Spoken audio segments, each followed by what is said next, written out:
The views expressed on Skeptically Speaking do not necessarily reflect the opinions of the University of Alberta, the Students' Union, or CJSR. Bring it on! The skeptics await your letter. Your call, tweet, homing, pigeon, whatever. Desiree Shell gonna raise a little hell, metaphorically that is. 'Cause we're skeptically speaking. Hello and welcome to Skeptically Speaking, the show that asks you to call in and question everything. I'm your host, Desiree Shell. On Skeptically Speaking, our goal is to make science and skepticism interesting, entertaining, and accessible. Now, some of us involved in this show became lovers of science later in life. I was just a regular Dungeons & Dragons playing, science fiction reading, computer enthusiast type geek until my mid-30s. And I know from my many conversations with you guys that there are a lot of you out there like me. But what about those of us who found skepticism and a love of the evidence-based earlier in life? We'll be joined by three members of the Young Australian Skeptics, Jack Scanlan, Elliot Birch, and Jason Ball, to talk about how they stumbled onto skepticism, what they think about all this then, and how can we make more like them. We also have an announcement from the Granite State Skeptics. They will be having a skeptics panel at GraniteCon in Manchester, New Hampshire on May 23rd. The panelists will include Jeff Wagg, the Communications and Outreach Coordinator for the James Randi Educational Foundation, as well as their newly hired Director of Educational Programs, Michael Blanford. Also on the panel are Dale Roy, high school science teacher, Jen Newport of the Chicago Skeptics, Steve Lundquist, retired member of the United States Air Force, and Kitty Mervine, owner and operator of badalien.org. The panel will be moderated by Travis Roy, president of the Granite State Skeptics. You can find more information at granitecon.com and granitestateskeptics.com. So to start off the Young Skeptics episode, let's hear from another skeptical student on Speaking Up.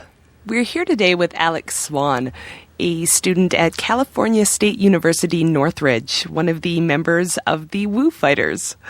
Welcome, Alex. Thank you. I'm glad to be here.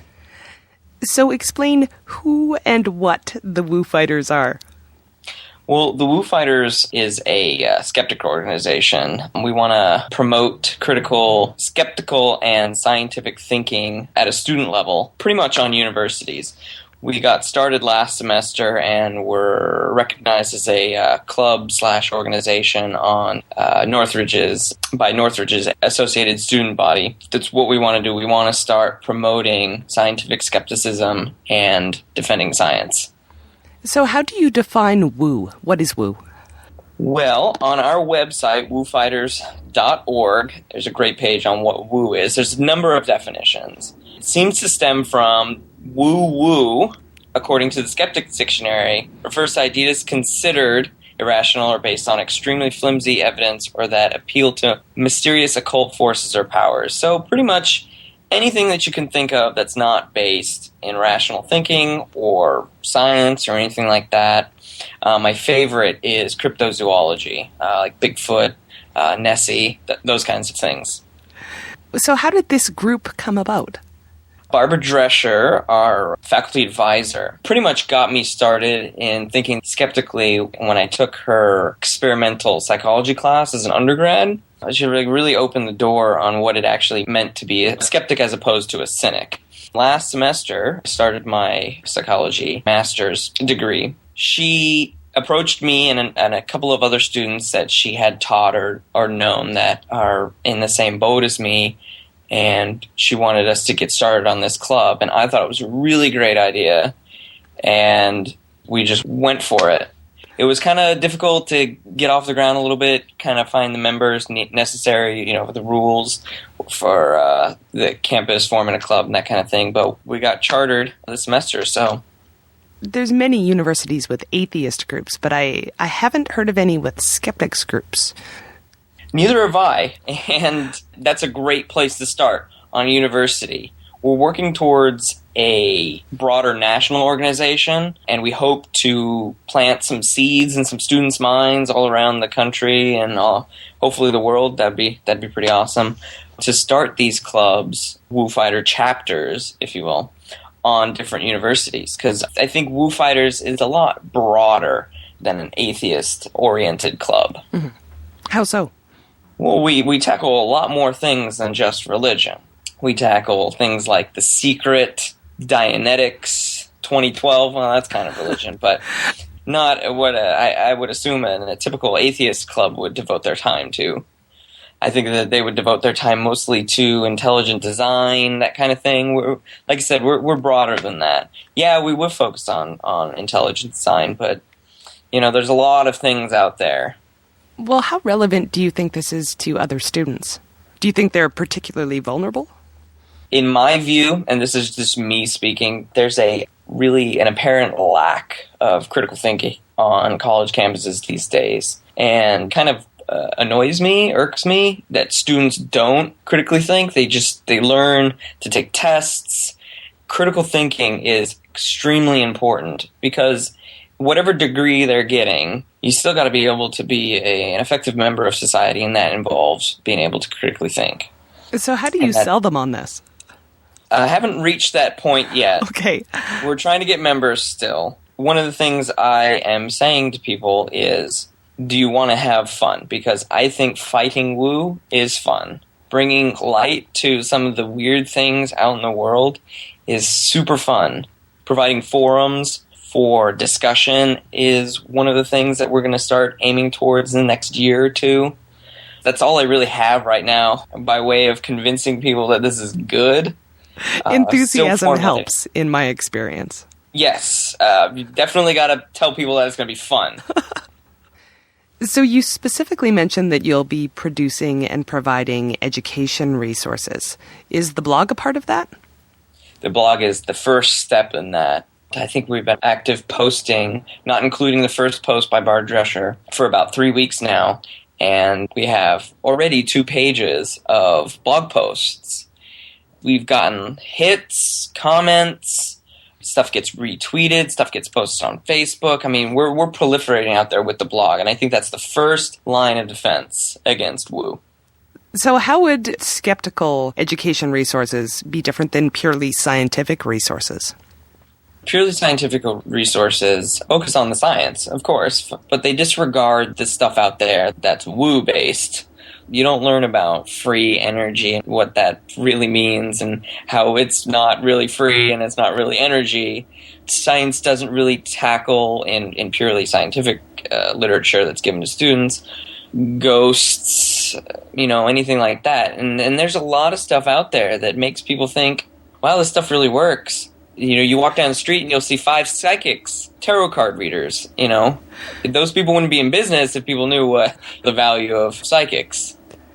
So really what you're trying to do is, you're trying to sneak science into students' minds, aren't you? Yes, that's just a great way to put it, actually. The science when they don't even realize it.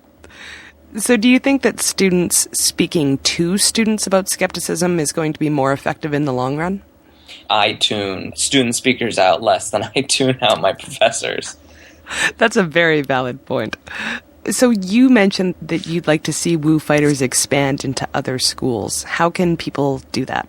Slowly but surely, we're working towards a national organization, a nonprofit organization with the Woo Fighters name, and we're going to try to put a set of instructions. I mean, it's very hard to determine what a school's policies are about creating a student-based organization or student-based club. But we're going to try to work out an outline on the website of how you can do it. We'll give them our California State University Constitution. We definitely have to make a constitution for the broader national organization as well, and kind of use that and use tips and get chapters started. All we need is at least 5 students on each campus if rules are the same as they are on CSUN's campus. So what's your main focus of the Woo Fighters right now? Our main focus is getting fundraising started. There are a few students who would like to attend the amazing meeting this July. I unfortunately will not be able to attend, but there are a few students from our organization that would like to go. So Barbara Drescher's trying to figure that out. Unfortunately, we don't have the members right now to get a good fundraisings going. We've had a number of ideas, and next year is going to be probably devoted entirely to fundraising. And so do you think that that will sort of further solidify people's involvement by attending TAM? Yeah, I do. The students that want to go, I guess, have been talking with Barbara Drescher about it. She's kind of relayed her enthusiasm for it, so I think it's kind of rubbed off on a bit of them. Wonderful. I think that will definitely solidify their active involvement. And if we can, next year, if we can get, we'll hopefully have more attending. Definitely working on baby steps right now. You guys are doing amazingly well for such a short period of time. Well, thank you. Trying to get our name out there right now. A number of people actually that I don't know that are not part of the skeptic community but are at CSUN fanned it, and they're not my friends on Facebook, so that's an awesome sign. That's brilliant, actually. It's a nice feeling when people you don't know are promoting your work. Yeah, definitely. So if people want more information, or if they want to check out your blog, or perhaps give you money to send people to the amazing meeting, how can they find you? woofighters.org. Perfect. That's WOOFIGTHERS.org. Thanks very much for being here, Alex. You bet. And we'll be right back with more Skeptically Speaking right after this.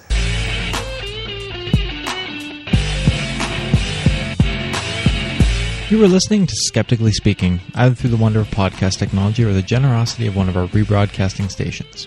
Skeptically Speaking is broadcast live out of CJSR 88.5 Edmonton, Alberta at 6 p.m. Mountain Time every Friday. If you're not in Edmonton, you can still hear the broadcast live on our Ustream.tv feed, which you can find by clicking on the Listen Live link on our website at skepticallyspeaking.com. You can also participate in the chat room and submit questions. During the week leading up to each show, you can find information on the upcoming episode and guest, and submit a question to be asked in the air. You can also subscribe to the podcast on iTunes.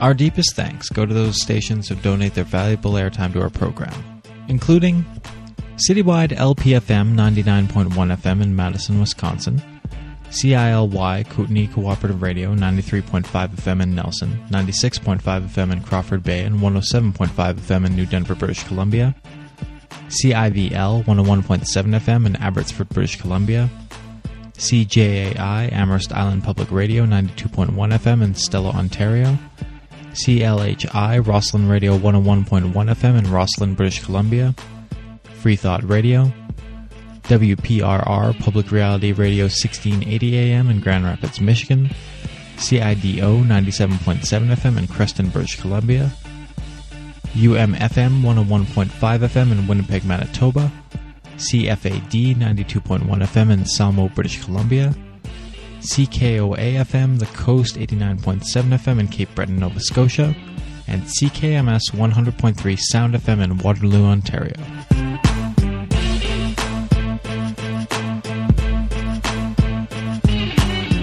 Welcome back to Skeptically Speaking. I'm your host, Desiree Schell. I'm here with Elliot Birch, Jason Ball, and Jack Scanlan, all members of the Young Australian Skeptics. Welcome to Skeptically Speaking, everyone. Hello. Hello. So let's sort this out first. Who's who? Elliot, could you introduce yourself to everyone? Hello, everyone. I'm Elliot Birch. Tell us a little bit about yourself, Elliot. Oh, right. You want more info? Oh, I thought it was just sort of... Okay. Well, my name's Elliot Birch. I'm the creator of the Young Australian Skeptics and the Pseudoscientist podcast. I'm 23 years old, and I'm a web designer. That's pretty much all you need to know at the moment. Perfect. So don't ask any more questions. Interview over. We have almost an hour, sir. You're in trouble. Jason, how about you? Did you say Jason? Oh, hi, Desiree. Well, I'm Jason Ball. I'm doing a Bachelor of Arts at the University of Melbourne, majoring in political science. I'm the president of the University of Melbourne Secular Society, which started up in 2007, and I became the president of that in 2008. And, I met Elliot when I was giving a talk to the Victorian Skeptics, which is like our local skeptics in the pub. And, I met him there, and he told me about the Young Australian Skeptics, and and we just sort of went from then and got involved in creating the website. I tricked him. And how old are you, Jason? Jason, how old are you? Sorry, I just can't understand your Canadian accent. Is that the issue? You all sound alike to me. Yes, we are alike. We're the same. Anyway. Jason, how old are you? Oh, I'm 22. Perfect. And Jack, do tell. Hello.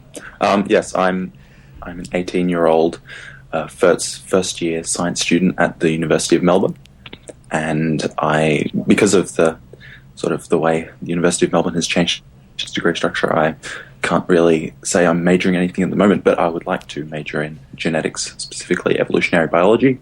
So that's a real focus of mine. I met Elliot online because he used to have his own blog, and I started up my own blog called Homologous Legs, and we sort of met through that, and then he asked me if I wanted to join him on the Young Australian Skeptics, something he was creating.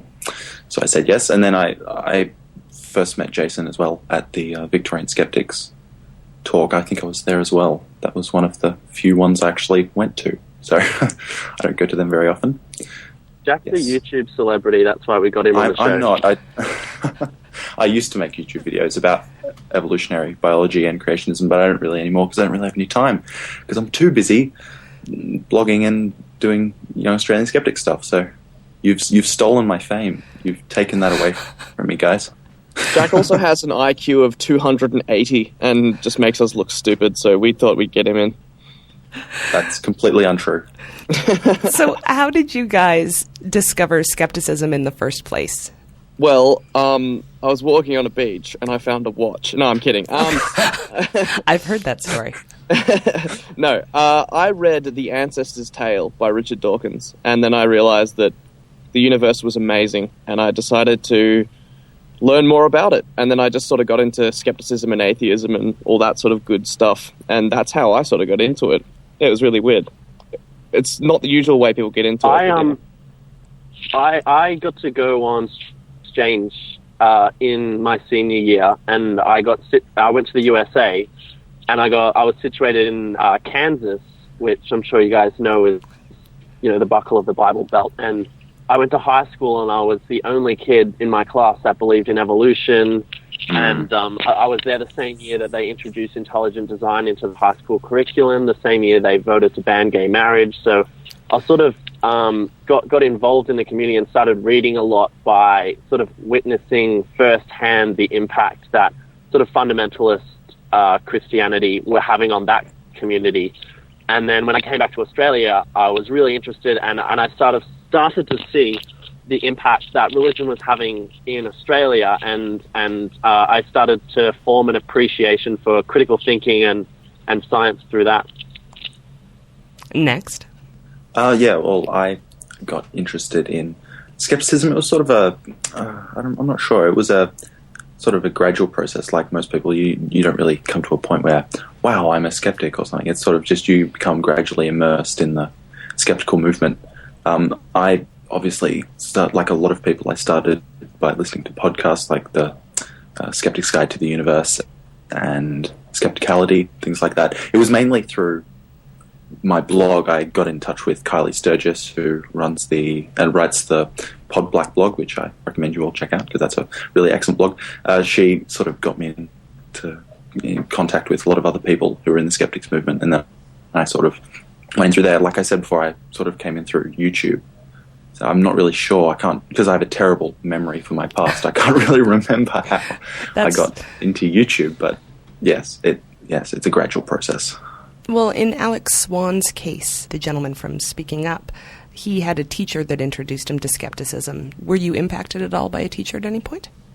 I wasn't really impacted by a teacher. I remember when I was doing Year 12 biology about 3 years ago, I'd started sort of looking at like creationism and stuff because I was interested in biology, and my Year 12 biology teacher one day brought in this DVD by the Discovery Institute, which you might know. I think it's called Unlocking Miracle of Life or something. Or oh yes, it's one of those Discovery Institute DVDs that go on about how the cell is so awesome that only a designer could design it. And And I thought, oh, why is he showing us this? And it turns out he was showing it to us just so that we could laugh at it.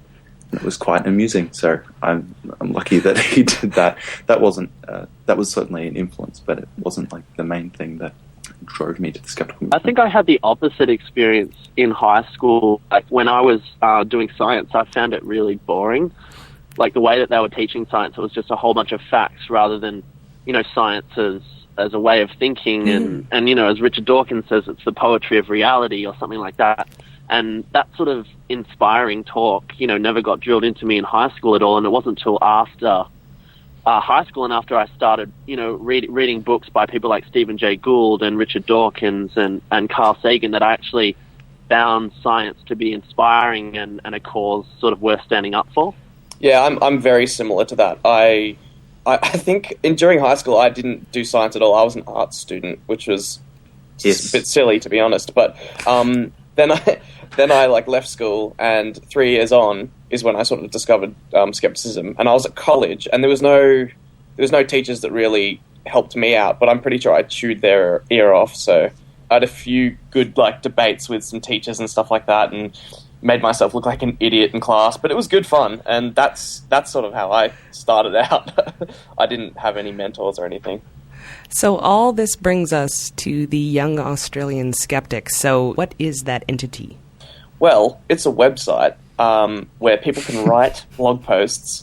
Anyone can write, even crazy people, which is the most funny. So that anyone can write on there. There's also a forum and things like that. We run a podcast called The Pseudoscientists, and in that we talk about skepticism, science, and religion as well. But the general idea was to give people who don't have blogs and maybe don't really know much of, who are kind of new to skepticism, a voice. So that was the sort of main idea in the beginning. And that's sort of how it came about. I just wanted to give people a voice and a way to blog without having maybe their own blog. This has a multimedia aspect, as you mentioned. It has a blog and a forum and a podcast. So who exactly is your target audience? Is it people your age? Yeah, about that. It's about probably about 15 to 30. It's a pretty wide audience, but I know there's a lot of sort of 30-year-old people and over that still consider themselves young, and we do too, because a lot of skeptics are young at heart and things like that. And the older generation of skeptics are sort of, they're doing their thing, and there wasn't much young sort of skepticism out there. So yeah, I would say that the target audience of the readership of the blog is any age, because I think the main focus of the blog is to try and get young people to blog and share their opinions on skepticism, anything that relates to skepticism. But the people who sort of want to read about the opinions of young people and what they think about skepticism is anyone. So you could have, I know we've had in the past people emailing us in through the podcast telling us that they're in their 80s and they listen to the podcast and they're really interested in what young people have to think. So I think anyone should want to read what young people have to say. It's just that the target audience of the people writing for our blog, we want to be young, just so that they can share their opinions.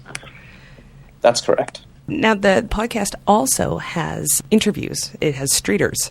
Tell us about that. We've had lots of cool people like James Randi and things like that, and George Hrab, who's fantastic. So yeah, we've had heaps of cool people like that, but maybe Jason wants to talk about it. Well, I got lucky because I got to go to the Center for Inquiry's World Congress in Washington, D.C. to speak on a panel of students talking about, secular activism and stuff on campus. And while I was over there, I got to bump into people like Barbara Forrest and James Randi and Joe Nickel. And, I got to interview them for the podcast.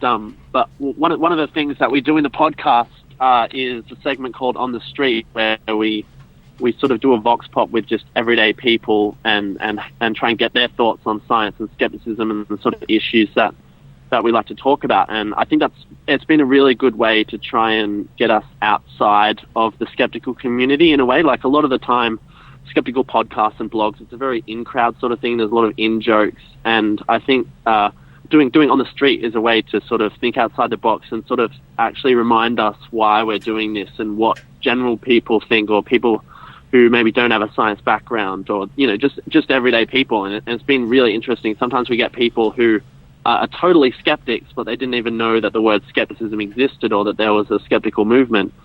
And you know, often we hear people who, you know, are the complete opposite of skeptics, and I think that's really good to hear them and hear what they're saying and stuff like that, because it, you know, yeah, like I said, it reminds us of what we're doing and how we should angle our activism. And we have a question from the chat room. Oh dear. The question is from PHI Guy, and it is, with Ham Australia coming up in November, is there one interview guest you would consider to be the best catch? There's so many people coming that it's a really hard question. I really want to interview George Hrab again live, because I think he's great. He's a great fit for our demographic and the people that we want to listen to our podcast. He's lively, he's funny, he's charismatic. He's bald. He's bald, which I like. Yes. So yeah, I'd really like to. And I think George the guys from SGU as well. SGU was probably one of the podcasts that most people I know anyway who got into skepticism have listened to that. So they're real kind of, you know, idols for a lot of young people as well. Yeah, I know. I personally want to just go up to Stephen Novella, who I call the Novellatron, which is a nickname I really want to catch on. I've noticed that, actually. You're really pushing that. Yes, I really want people to use the word, use the name Novellatron when talking about Stephen Novella, just to give him that extra level of credibility. But I just walk up to him. Which he obviously it's needs. It's not embarrassing. It's awesome. Just admit it. I just want to walk up to him and continuously pat him on the back for about 20 minutes just to show him how much I appreciate all the stuff he's doing for the skeptical movement, because he is one of the busiest people in the skeptical movement. He does so much stuff. It's amazing to think about how he fits it all in. Well, actually, speaking about fitting it all in, you're doing another project in regards to the Young Australian Skeptics, the Skeptical Blog Anthology. Yeah, I forgot about that. That's right. No, we're doing that in cahoots with Kylie Sturgis from podblack.com, and she was also one of the hosts of the Global Atheist Convention. So she's which was in Melbourne in March. Yes. She's fantastic, and she's doing a lot of the work for that, and we're just sort of mooching off her, and she's giving us all the stuff. But yeah, it's been really great. We've had such good feedback, and everyone who we've sort of approached and said, you are a finalist, you're in, they've all been really receptive to it, so it's been fantastic. And hopefully we'll be able to sell it and get some money so we can actually fund our podcast a little bit, because we have no money whatsoever. So why a book? It's old media, my friend. It is. Yeah. There's lots of people who want to use it, I think. So, yeah. I mean, there's lots of people who want to read this stuff, and maybe you could give it as a gift to a non-skeptical family member, and maybe they could have a read of it, something like that, you know. I mean, everyone can read the internet. I think having something tangible, having something tangible is like, it's a way to actually purchase something from us. Yeah, it's like the Skeptoid books that Brian Dunning makes. Like, it's a way to reach people who don't listen to podcasts and don't go on the internet at all. You can have it on the coffee table. I was actually thinking that if people ride the bus and they don't have iPhones, this is the perfect gift for them. Yeah, well, it will come in. It's going to come in like a digital. It's going to come in digital format as well, so you'll be able to read it on there too. Now we have another question from the website. Did the Young Australian Skeptics have a position on Popegate? For the listeners who didn't hear about this is the argument about whether organized skeptics should be supporting the arrest of the Pope. Oh, Popegate. I've never heard that term before. I don't know if skeptics do, but I think anyone who's a secular humanist or anyone who believes in human rights and the rights of these people who have been raped by priests, I think any of those people, we should support it. I think, I don't think it's a skeptical issue, but it's definitely something that's very closely connected. There's nothing about the Pope that's infallible. I think the claim that the Pope is infallible is something that we can examine, and the whole thing with Popegate, if that's what you want to call it, is that I believe the internet gave it that name. Pope, okay, is that the Pope shouldn't be above the law, and nor should any religion. So, yeah, exactly, we're all for it. Audience, if you have a question for our not quite completely random sample of skeptical youth. Email us at live@skepticallyspeaking.com or tweet us at skepticalradio. So let's go right to the basics. What is skepticism according to the Young Australian Skeptics? Well, I'll take this one, guys. Sure. Skepticism is basically the practice of looking at claims and judging them in regards to the scientific consensus and sort of coming to your own opinion based on that. Well, that's what I would define it as anyway. So, looking at claims such as chiropractic and then maybe going to the scientific consensus and or looking at the scientific documentation for it and seeing what they say and maybe taking that on board. I mean, we're not scientists ourselves, so we don't practice science, so we just look at the people who we know do, and then we sort of follow that. Yeah, it's just basically. I think it comes from a basis of appreciating science. Sorry, Jack. Yeah, no, it's just applying the scientific method basically to everyday life. It's when someone makes a claim that can be scientifically validated, you think, well, is there any science behind that? And if they are claiming that there is, how strong is that evidence? Are they misrepresenting that evidence? It's things like that with things like alternative medicine are a great example because they impact. They're basically everyone's affected by alternative medicine. You go to a pharmacy or a drugstore, as you may call it in North America. You'll find alternative medicine there, and that impacts the choices you make as a healthcare consumer.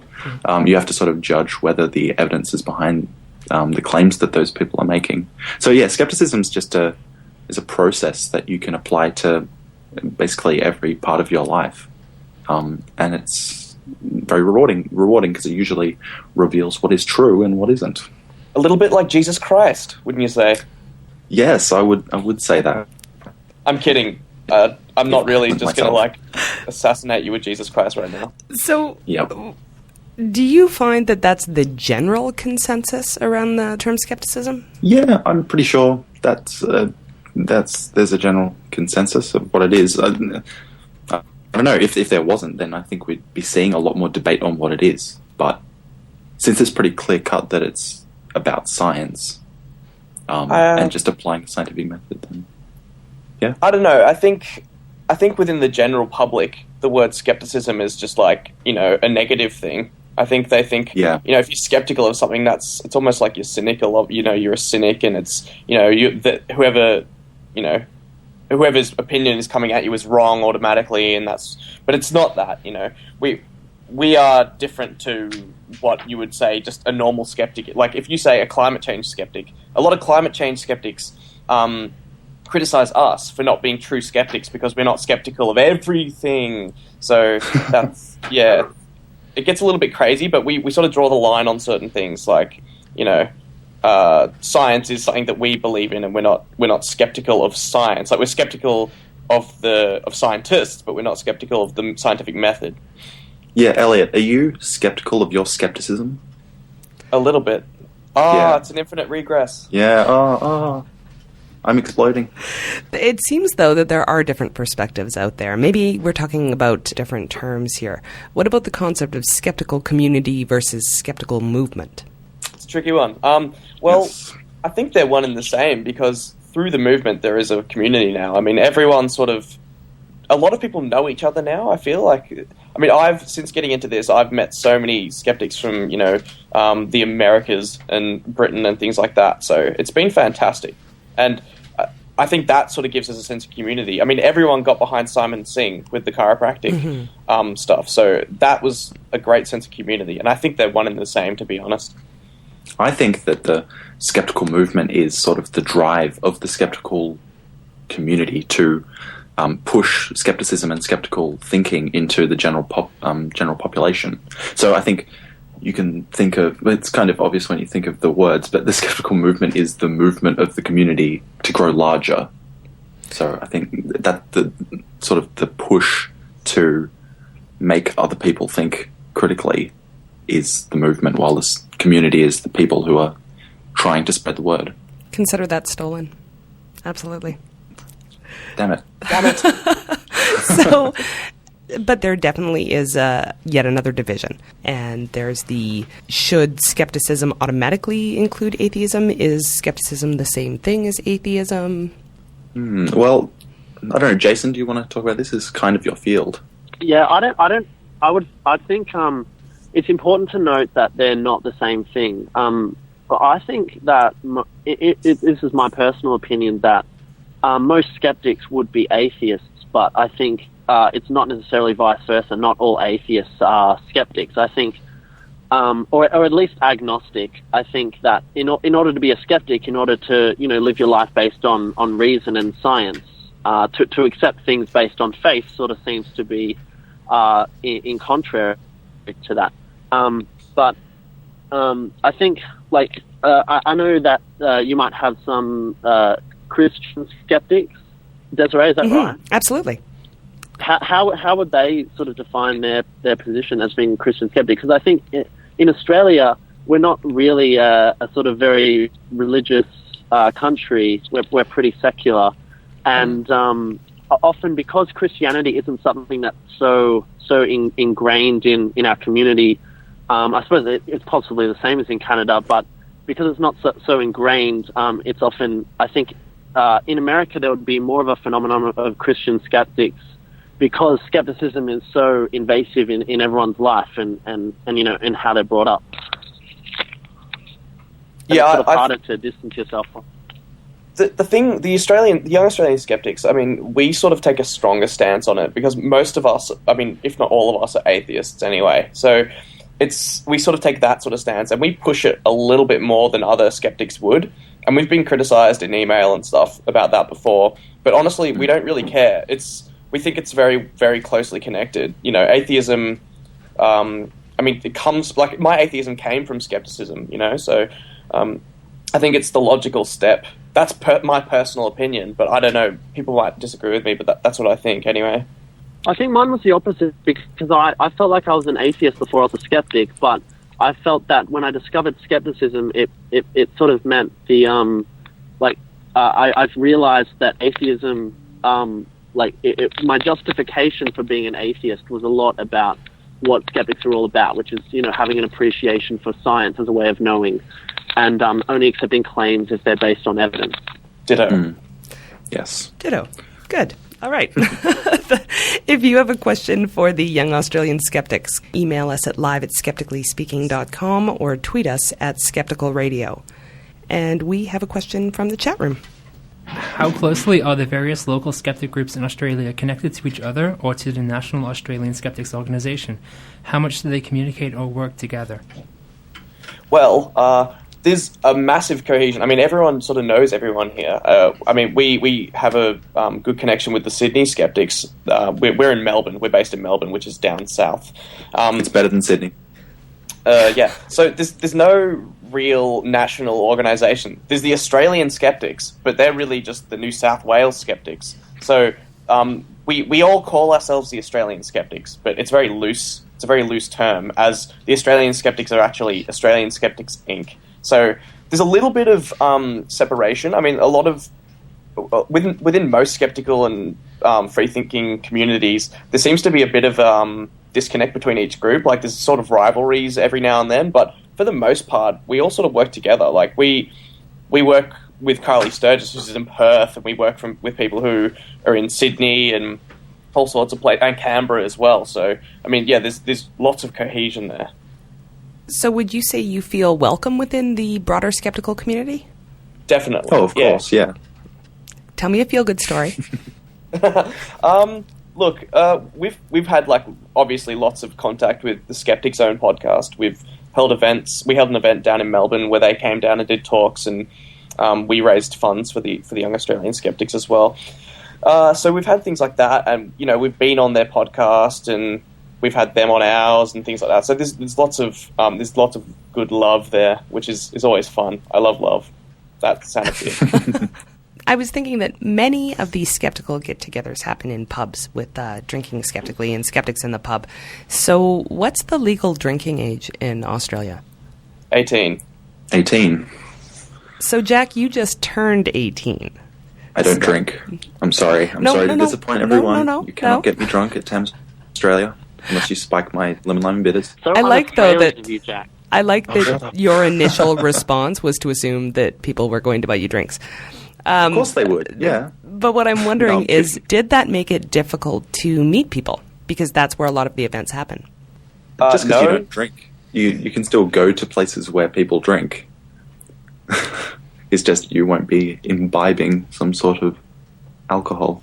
See, that's don't know, not they- how it is here. Do they have special drinkers cards in Canada? Like where if you don't have one, it gets taken off you if you don't drink a beer and you're not allowed back in, or what? There are places called bars, and you are not allowed to enter them until you are 18. Yes. Yes. Well, That's correct. I think that, well, our local Skeptics in the pub is held in a place where you're allowed to have people in who are under 18. well, it's So not a that's pub, sort of is it? It's helpful like a for restaurant, us. isn't it? Yeah, a lot of pubs Yeah. in Australia, people under 18 can come in if they're with an adult, so it doesn't really matter that much. But most of our, like, the people who are involved with the Young Australian Skeptics are over 18 anyway. I mean, we have a few people who are younger, but and like, high school students, but mainly they're over 18. I was certainly a high school student when I started getting involved with the Young Australian Skeptics, but yeah, I only just turned 18, so I'm kind of, I was in that category of not really being able to go to bars and stuff, which was annoying. It was annoying last year. And if he wasn't allowed in, we just pretended to be his dad. So yeah. Did that work for you? Elliot, even though he's only a bit older than me, he looks quite old. Like if you look at him, he's got the Randy beard, and I don't know. Yeah, he could pass for my father, I think. We have another question from the chat room. This is from Heidi Anderson. As the young people that older skeptics are always trying to get involved, do you feel talked down to when fun and partying is emphasized as the way to get you involved? Do we feel talked down to by older skeptics? Is that the question? Yes. I would assume so. Yes. Sometimes, I gotta say, I mean, like, most of the Victorian skeptics are really cool. Like, Terry Kelly, who's the president of the Victorian Skeptics, he's fantastic, and he's helped us out a lot. It's great. But when I was first trying to get the Young Australian Skeptics started, I felt ignored. I was like on every single Australian Skeptics board. I was on the Queensland Skeptics, the Victorian Skeptics, you name it, I was on there. And I felt like every time I posted something on there, I was completely ignored. So, I mean, it sort of felt like there was a little bit of a ivory tower thing going on, but at the moment, I think that doesn't really exist. Most of it's pretty positive down here in Oz. I think we've done well to sort of prove ourselves worthy of, the skeptical community's attention now, and so they're sort of starting to pay a bit more attention to us. So let's talk about life outside of the community. How has being a skeptic affected the rest of your relationships or your friendships? Yeah, Not in any way specifically, but mostly people think I'm outspoken and a bit of a douchebag. But other than that, yeah, that's what happened to me at high school, because I was at obviously I was in year 11 and 12, which is the last 2 years of high school, when I was actively involved in the skeptical movement, and since I was doing like YouTube sort of stuff about evolutionary biology and creationism, I don't know, people, like, word got around that I was some sort of rabid atheist skeptic person, and that if they like mentioned religion near me, that I would like snap at them and like punch them in the face or something, which I never did. That was just sort of an urban legend around me. I grew to be sort of like an urban legend figure. No.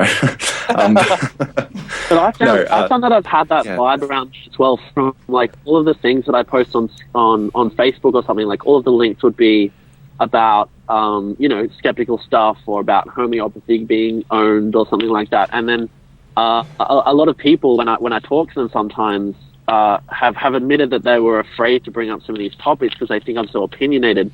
And what I've tried to get across to them is that being a skeptic, isn't actually about being closed-minded. Like I want to sort of lead by example and be as open-minded and hear all of the different arguments and different people's perspectives as I can, and not just shoot down something just because it's not something that I agree with, and engage on people in sort of a polite way. So how about your family? Do you deal with those kind of situations differently if they say something not so skeptical? No. Like, my mum is very unskeptical. I mean, she's getting better. Like she's. I mean, because my brother and I are we're big skeptics. So my mum will say something about, you know, putting up the golden shield to protect us from rain and things like that, and we sort of, you know, we have to take a bit of an issue with that, and we just sort of talk to her about it. So, I mean, on those sort of things, there's a little bit of conflict, but generally it works out okay. Like, we'll sort of come out of the conversation in a good way, and we'll have sort of maybe explained something to her and she'll understand, and that's good. But generally, I haven't had much of a problem with family. The only time I had a problem was one of my aunties said, I was at Christmas, it was Christmas Day, and I was sitting there and I was talking to my cousin about the Young Australian Skeptics website and what we do, and he was like, oh yeah, that's pretty cool, man, that sounds good. And then my auntie said, hold on, you don't believe in God? And then, yes, comedy ensued, and it was, yeah, so that happened. So that's pretty much the only time it's ever gone bad, but other than that, it seems it's pretty fine. There's conflict, but it's I have fine. a younger cousin who's, I think, 15, and he started listening to the podcast when I was making it. And now he tells me that he checks the YAS website every day, and he's, you know, being a skeptical activist and bringing it up with his friends and stuff like that. So I think I've had a good family experience there. Yeah, I've had a good experience. Like, none of my family's pretty rational, actually. They're all pretty skeptical of things. They know that I'm involved in the skeptical movement, and they're fine with it, basically. I don't think anyone in my family... Actually, I'm pretty lucky that my family doesn't have that sort of lack of critical thinking in it. I don't know what I did to deserve that, but yes. Look, I'm so happy with that. Yeah, it's all karma, guys. It's karma. if you would like to speak to real, live, skeptical youth, now's the time. Email us at live@skepticallyspeaking.com or tweet us at Skeptical Radio. And we'll be right back with more of the Young Australian Skeptics right after this.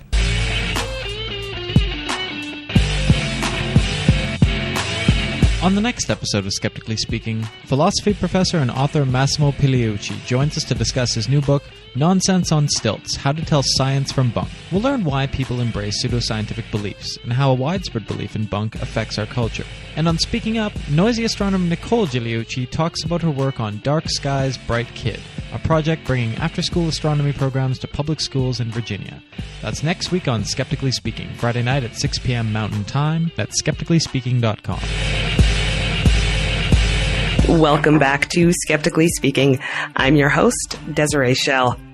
And we're here with Jason Ball, Jack Scanlan, and Elliot Birch of the Young Australian Skeptics. And we have a question from the website. You'll be looking for jobs in a few years, and potential employers can easily read your blog posts. Are you ever concerned about the writing being public?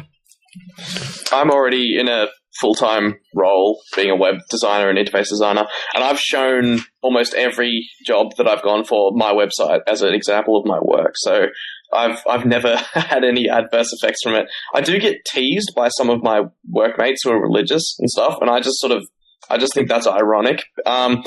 So it's never really been a problem. No, I don't actually care or mind. Well, I'm completing a Bachelor of Arts, so I don't think I'll get a job after that. Ever. I'm planning on becoming a research scientist. And I think if you study evolutionary biology at a university, seriously, I think it's expected of you that you're involved in the skeptical movement in some way and that you're outspoken about religion and stuff like that. I think that's become sort of a standard thing. So I don't think I'm going to have any trouble with that, hopefully. Well, I'm probably going to be working in Australia, so I don't think there will be much problem. Would there be a problem in North America? I mean, would that be an issue? I know I'm sort of turning the questions back on you, but I just wanted to sort of get an idea of what sort of goes on up there. If you write a skeptical blog, or you talk about skepticism or atheism on your Facebook page, would you possibly not get a job there? I feel like I'm being interviewed. This is exciting. Answer the question. We actually do have a gentleman who frequently comes onto the show, and he was chastised by his work. It was more of an implied chastisement, but he works in a government position, and part of his piece was about naturopaths, and they're potentially at that point getting prescriptive powers. And that definitely became an issue. Wow. So, I mean, so like, you guys don't I have guess I'm- that. That's sorry. brilliant. I guess I'm more interested in the religious aspect, because we don't have a big thing down here. It's just interesting to get the idea of what's going on. Would a Christian be upset, or would you not get the job if your boss was a Christian or something like that? Anyway, sorry, I'll stop asking you questions. No, I actually enjoy this. I should have more people that do interviews on a regular basis on more often. So I do want to get to what I said at the start of the show. How can we create more of you guys? And there was a lot of talk about cloning and stem cell research in the chat room, and that's not exactly what I'm talking about. What can science and skepticism do to make more young people want to be involved? Well, I'm going to tell you right now. But I'm going to tell you right now, if you want to reach the young people, the people who are maybe my age or slightly younger, please don't use rap music, because young people don't really like rap music that much. Just speaking as just an average 18-year-old. Elliot does. He's not an average person. No, it's fine. Some people do, but the majority of people, I'm sorry, a lot of people don't, and it's not, they see it as a blatant attempt to sort of reach out to young people, but they just laugh it off. They know they're not actually being engaged by it. I disagree with you. Switch off.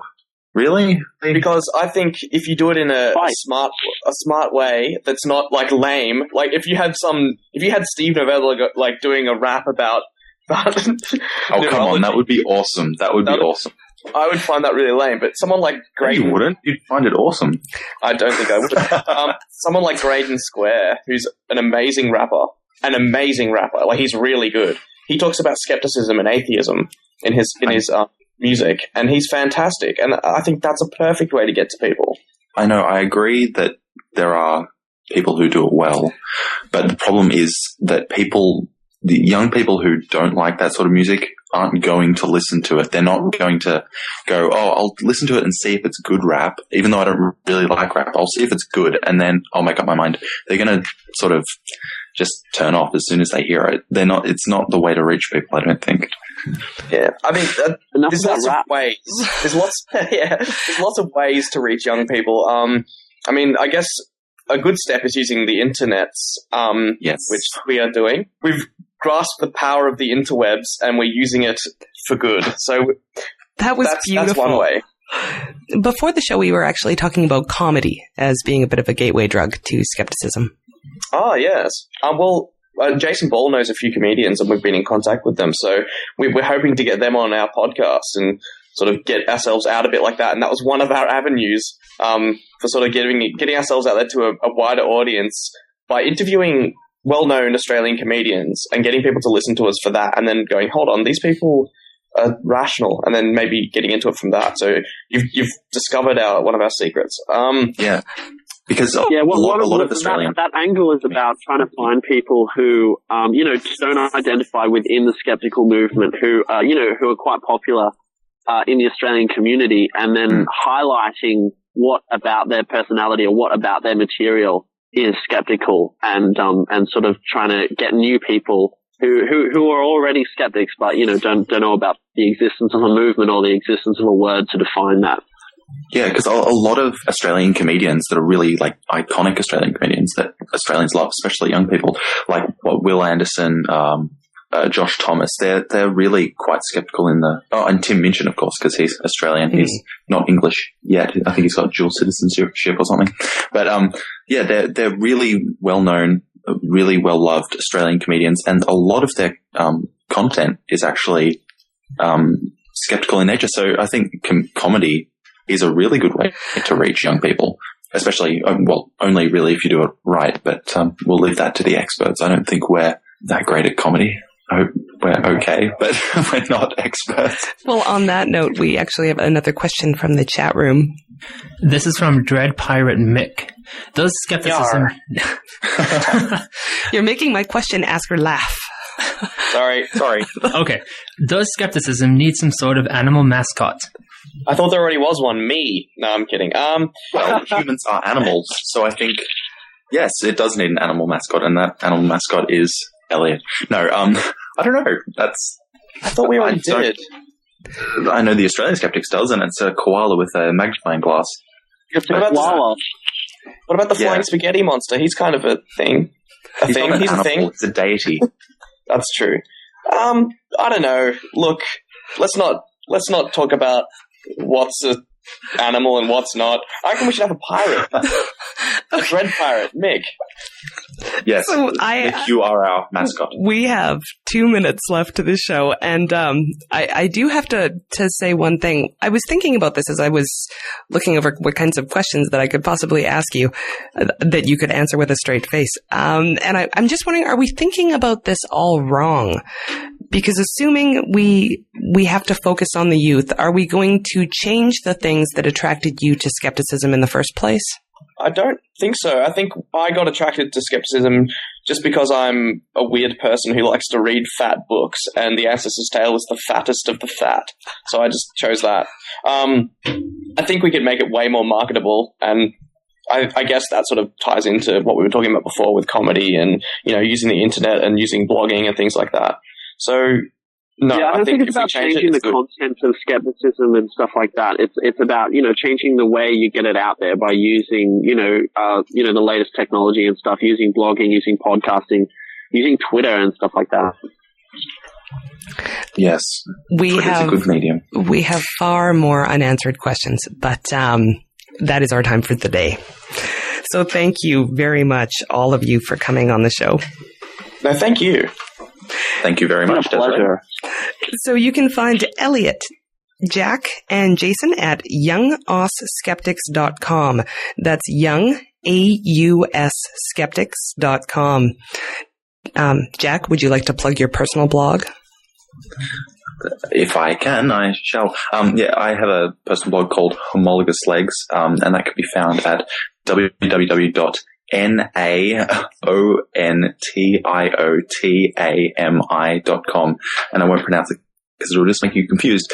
But yes, that is my personal blog. You can find it probably through the Young Australian Skeptics website if you look in the archives for any posts that I've posted. Then there'll be a link to it there as well. And you can find us at skepticallyspeaking.com, as well as those useful links to our Facebook page, our Twitter, and to iTunes, where you can subscribe to the show.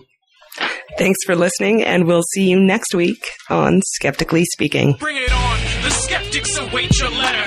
Your call, tweet, homing, pigeon, whatever.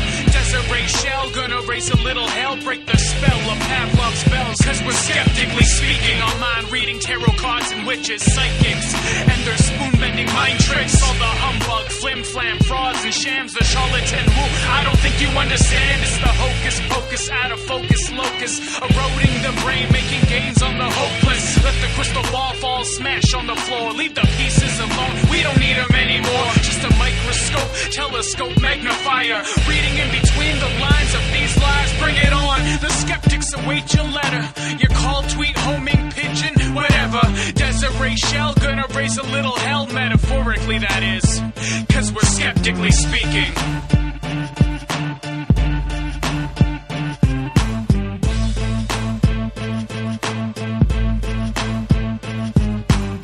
On Skeptically Speaking, we discuss a wide range of skeptical and science topics with a variety of experts. But I'd like to remind you that you, yes, you personally, are invited to join us on air every week for Speaking Up. Because let's face it, outreach is a part of skepticism. We all do it, whether we're talking to our parents about why they shouldn't buy into that multi-level marketing scheme, explaining the misinformation around vaccines to our coworkers, or forwarding that Snopes entry on why typing in your PIN number backward on the ATM machine does not, in fact, summon the police.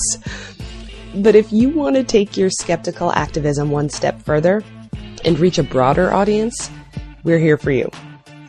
Do you have an event coming up that you'd like to promote?